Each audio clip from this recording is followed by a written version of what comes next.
Hi, good evening everyone. Hello, welcome back to my 10th lecture of 12th Commerce Maths Part 1, Chapter number 1, Mathematical Logic. In last lecture, we have seen 1.8 exercise negation and the rules of negation. As discussed, for exercise 1.9, we should remember all the laws which is given in the textbook, and we have to imply all that laws while solving the question. So that's part for a time being I am skipping. Whenever we will meet after the lockdown, we will start 1.9 exercise, or we can start 1.9 exercise after completion of the portion, so that you can remember it very easily.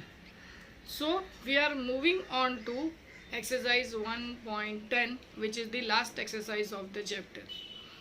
The last exercise is about Venn diagram. We have to represent the questions, that is logical statements, into a Venn diagram. So you have to remember this 4 Venn diagrams. According to question, you have to draw the Venn diagrams, and you have to note, or you have to denote the particular what you can say, particular values of P and Q, and it should be satisfied. First, if the question contains all, then you can write this or this. I'll say the difference between this. If the question contains no, you have to denote it with the 2 different circles. If the question contains some or many, you have to denote it with 2 different circles, intersecting circles. And if then and all, depending on the cases, you have to draw a circle into the circle. Getting it? Now I'll explain how we have to draw the circle according to given question. Let us move on to exercise number 1.1 quickly.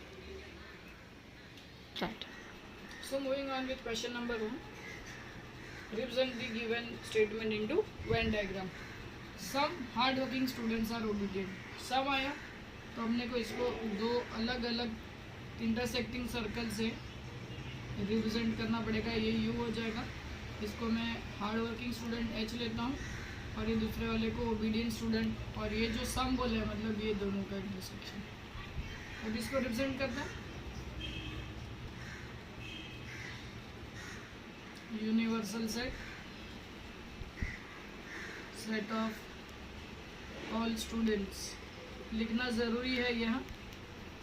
H set of all hard working students, and last is O set of all obedient student. Clear? समझा? Shading क्यों किया? तो ये इतने इतने जो ये hard working वाले हैं, ओबीडियंट वाले, तो ये जो पार्ट है दोनों के बीच का यही है जो सम है, तो अपने को शेडिंग करके देना है. अभी कुछ तो लोग रहेंगे शेडिंग में, तो यहाँ पे इसके बाद लिखने का H intersection O should not be equal to null set. बराबर ना? कुछ तो लोग रहेंगे इंटरसेक्शन में, तो they are not equal to null set. दूसरा नो वर्ड आया, no circles are polygons. Same. ये हो गया यूनिवर्सल सेट. नो आया मतलब 2 अलग अलग सर्कल बनेंगे. सर्कल को सी लिखता हूँ, पॉलीगॉन को P. You universal set of all geometrical figures. C set of all circles. P set of all polygon. अभी दोनों का इंटरसेक्शन तो है ही नहीं. C intersection P is equals to null set. Is equal to null set. Okay. Third one, all teachers are scholars and all scholars are teachers.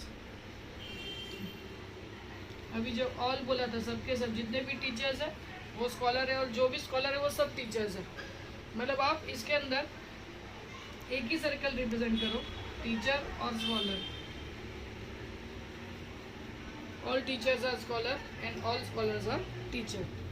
यहाँ पे universal set of all human being,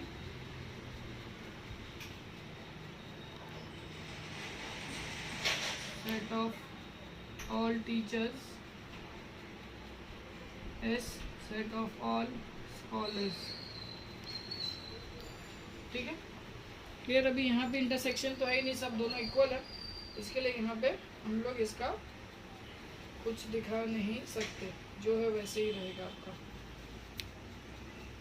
okay, so question number 4, if a quadrilateral is a rhombus, if a quadrilateral is a rhombus then it is a parallelogram, if then। so according to our rule, if then के लिए circle के अंदर circle, ये आ गया universal set. अभी समझना जरूरी कि क्वाड्रिलेटरल अगर रोम्बस है तो वो पैरेललोग्राम है। मतलब if a quadrilateral is a rhombus then it is a parallelogram. मतलब पैरेललोग्राम होगा, मतलब हर रोम्बस पैरेललोग्राम है, लेकिन हर पैरेललोग्राम रोम्बस नहीं है। क्लियर ना?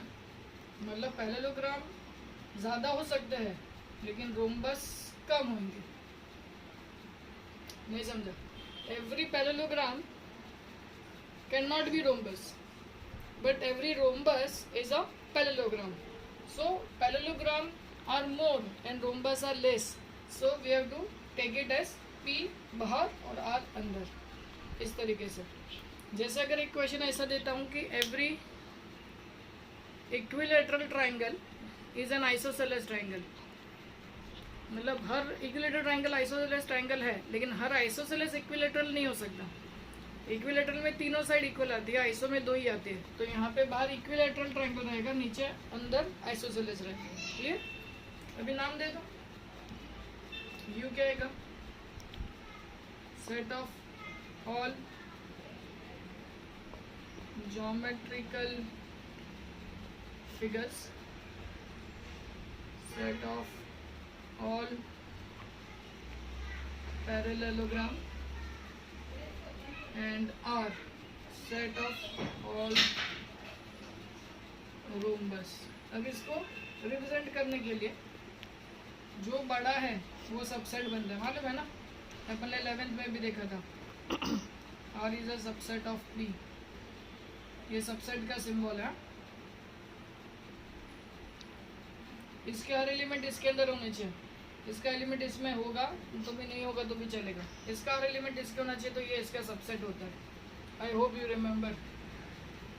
Question number 2, some share brokers are chartered accountant. Some आया मतलब 2 इंटरसेक्टिंग सर्कल आ जाएंगे, intersecting circles, share brothers, chartered accountants, universal set, और ये आ जाएगा इंटरसेक्शन। ये answer U, set of all human being, S, set of all share brokers, and C, set of all chartered accountants। अब intersection है तो S of is not equal to universal। Next no आ गया तो बहुत आसान हो जाता है। 2 अलग अलग सर्कल को रिप्रेजेंट करो। ये हो गया विकेट कीपर, और ये हो गया बॉलर, और ये हो गया set of all cricketers, set of all wicket keepers, set of all bowlers. बराबर है। अब इसमें इंटरसेक्शन तो कुछ है ही नहीं, तो this equals to null set. Clear?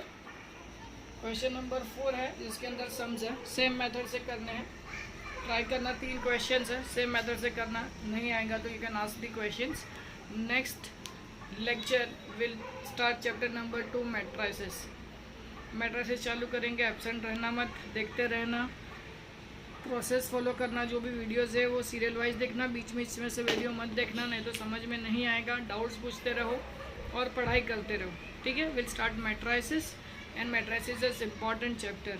11th में भी अपन ने मैट्राइसिस पढ़ा है, डिटर्मिनेंट्स जो पढ़ा है उसी का बेस है थोड़ा सा। मल्टीप्लिकेशन कैसे करने का, एडिशन कैसे करने का, उसको थोड़ा ब्रशअप करना है, ठीक है। चलो bye bye, take care, see you.